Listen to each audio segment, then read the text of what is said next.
vamos começar mais uma série de vídeos onde apresentaremos a questão das evidências do Novo Testamento. Essas evidências podem ser externa e interna. Se você juntar essas evidências, teremos uma base sólida para afirmarmos que o Novo Testamento, historicamente, é confiável. Temos mais manuscritos do Novo Testamento do que qualquer outro livro da Antiguidade. E temos manuscritos mais antigos do que qualquer outro livro da Antiguidade.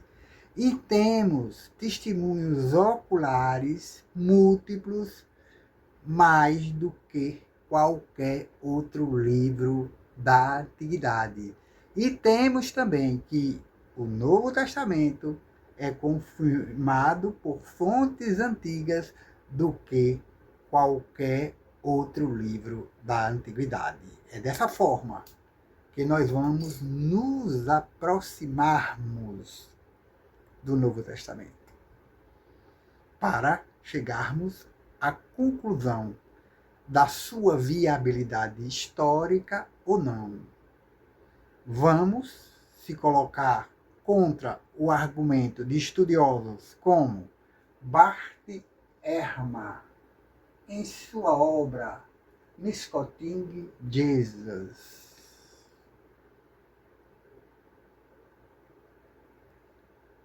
Precisamos nos colocar contra essa perspectiva. Para ele, o texto original, os manuscritos originais, estão perdidos. Dessa forma, devido à quantidade de manuscritos e aos erros existentes nessa quantidade de manuscritos, não podemos chegar ao manuscrito original.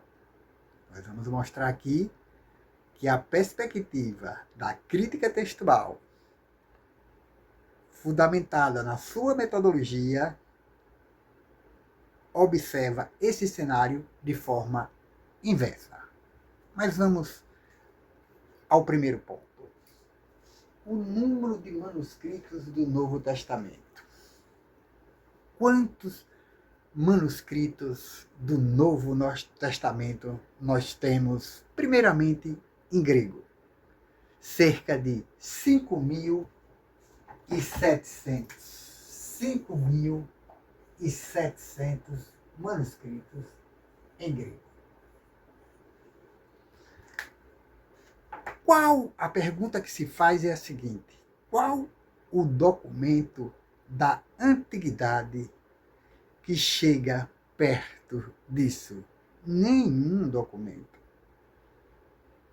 Depois do Novo Testamento, o livro da antiguidade que temos mais manuscritos é a Ilíada de Homero.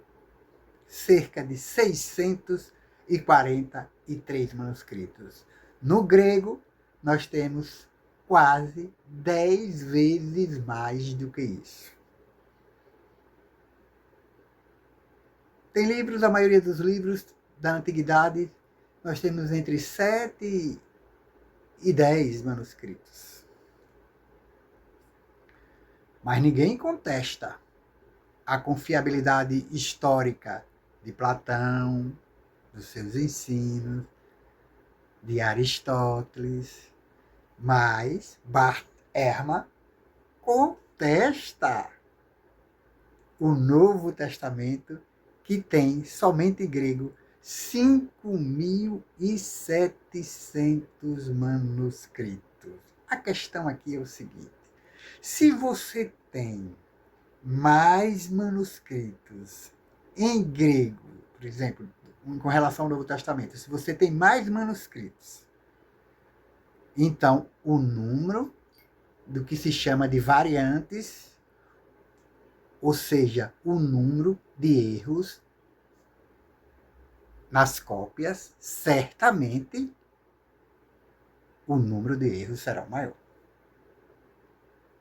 Se você tem menos manuscritos, a maioria dos livros antigos, de 7 a 10 manuscritos, isso significa que o número de erros serão menores. Essa é a lógica, claro, evidente. Mas significa também, se você tem mais manuscritos, você tem uma possibilidade maior de você, através da crítica textual, chegar ao manuscrito original, ao texto original como foi escrito.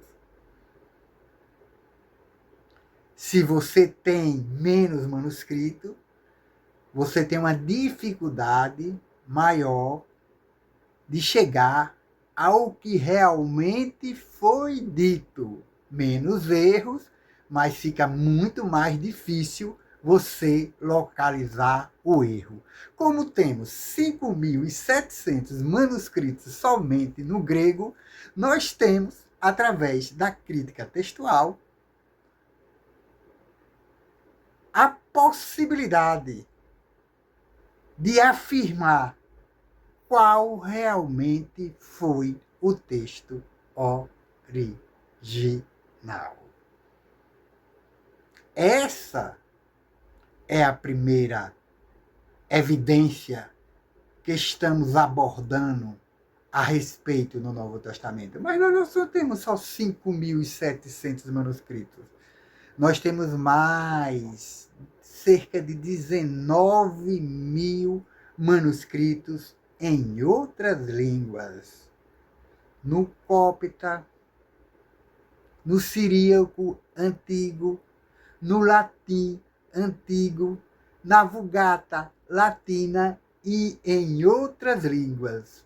Somando-se aos 5.700, temos praticamente cerca de 25.000 manuscritos do Novo Testamento.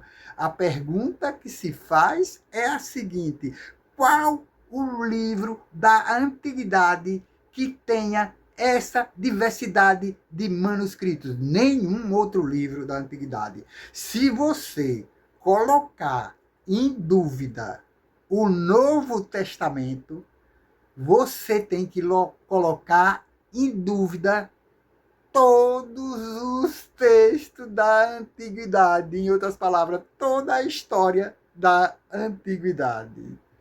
Esse é o pensamento correto, essa é a dinâmica correta na análise dos manuscritos. Então, nós temos manuscritos suficientes para, através deles, diagnosticar o verdadeiro texto do Novo Testamento. Pode fazer suas críticas.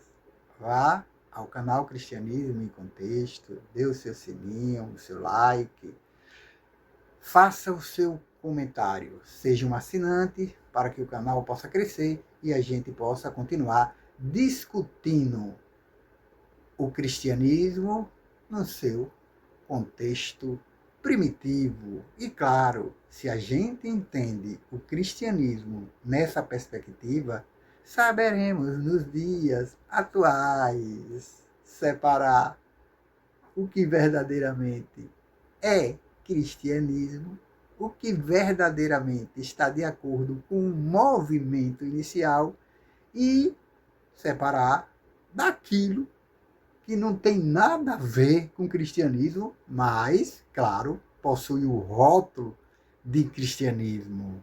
Porque vivemos, por exemplo, como no Brasil, um país essencialmente cristão. E há muitos religiosos, entre aspas, religiosos, interessados no nome cristianismo, para com isso atingir interesses pessoais que nada a têm a ver com o que o Mestre, o Jesus de Nazaré, ensinou.